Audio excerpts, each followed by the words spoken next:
Another week, another slew of bugs added to the codebase. Krush Dev Diary. So, I've completely forgotten what I did last week, but I kind of feel as though it was a good week. I have my list of changes written out before me. In fact, I think I made some changes without writing them down, which is bad of me. But never mind, let's go through them. Obviously, the gameplay in the background reflects the latest current build. So, Krush Dev Diary, 4th of Jan 2015. First of all, I drew a spark texture. Now, I need to crash to demonstrate this, but yeah, the collision effect is now sparks instead of just random polygons. And it looks a little bit better. You'll see it's quite nice when you hit the sides of the arena and, a shower of sparks flies off, and it looks pretty good. Particles will be tuned in the future, but for now, that's an improvement at least. We no longer have just the plain basic polygons. Instead, we have something which attempts to be realistic, kind of. Another thing I did, I made the target particles larger. Like when you crash into a target, they're a little bit bigger now, and there's slightly fewer of them. This is kind of it's for performance reasons, although performance isn't really a major factor. And it's just, I think it looks a little bit neater. I think at some point I might actually just redo the targets completely, and I don't know. At the minute they're kind of glowing hexagons, but maybe they won't be in the final game. There's nothing wrong with glowing hexagons. It is a distillation of what a target is. It's just a glowing thing to collect. So it's simple, and I like that, but we'll see. Let's see, design multiplier stickers. Yes, you'll notice when I get a multi-crush, like there, see that 2 times? Little stickers appear above the car now, which is pretty nifty. And I always plan to have a lot more stickers than were in the build. I plan to add a couple of stickers this week, actually. Just because, they're a nice graphical element that can really help to communicate a status. Or yeah, so, yeah, all of the multipliers, all of the multi-crushes, I should say, have a sticker now. Well, not all of them. I think there's one for 2 times to 10 times, or a Deca Crush. And then there's 20 times, 30 times. And, well, beyond that, I haven't bothered to draw any. Alright, what's next? So I added those stickers. There's quite a lot of them. Like I say, that's 13. No, it's 12. 12 stickers. Each with 3 faces. Oh, look, whoa! 6 times Hexacrush! Octocrush! Sorry. Anyway. So yeah, that was a major feature, kind of. It's not really a major feature, but it's a nice flourish. I fixed score multiplier rounding.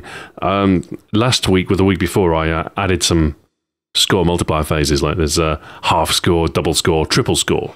And on the half score, the score was actually being added correctly, but the little number that appears when you crush a target it was like saying 5.5 points or something. So I rounded that off before it ever got to screen.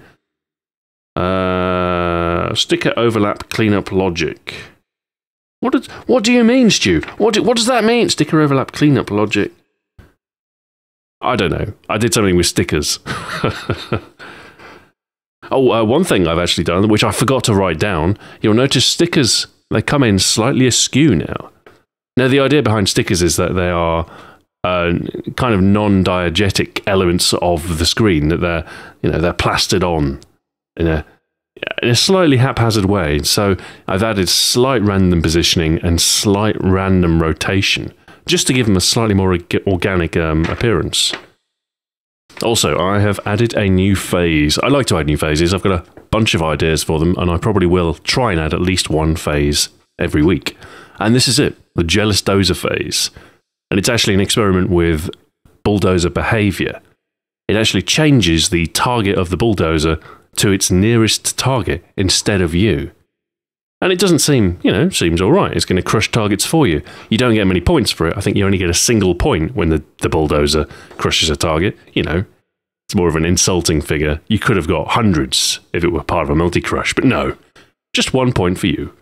But it's actually quite hard to play against, because you've got to be mindful of the targets, and if the bulldozer's on the scene, then it might run into you. So it's a change in tactics that can throw you for a loop. What else have we done?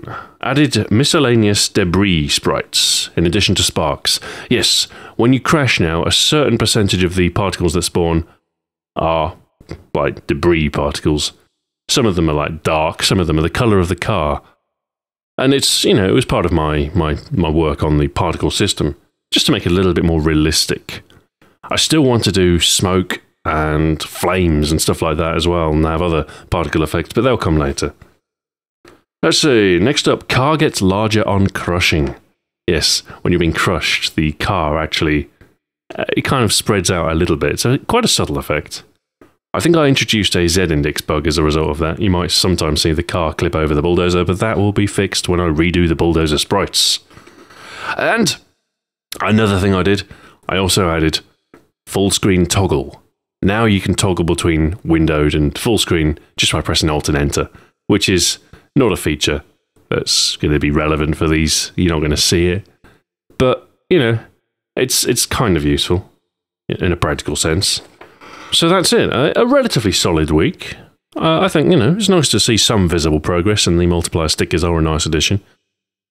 So hopefully my session today will be, you know, equally productive.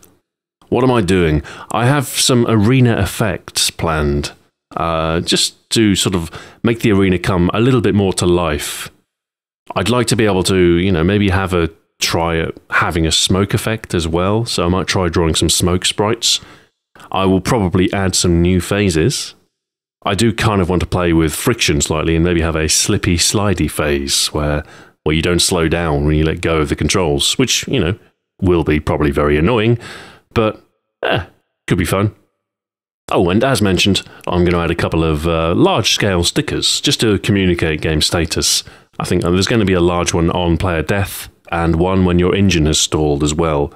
Oh, and I'm going to add crush per minute and score per minute stats on the end screen as well. In fact, I do plan some relatively major scoring changes.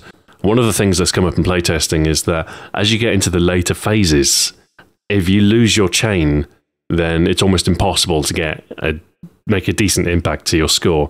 It's all about preserving that chain, and survival isn't that major a factor. So I've added a bit of a score, but I've already done this. I've added a score bonus for the later phases. So the value of each crush is different depending on how far you are into the game.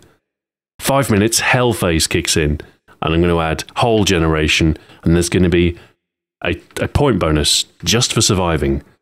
But with the whole generation and the other nasty effects, which I'll probably throw at the player, you probably won't survive too long unless you're very lucky.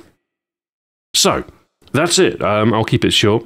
I'm eager to get onto development, so there's no point in wasting time on speaking into a microphone and waiting for all this to render. But anyway, thank you very much for watching, and until next time, farewell.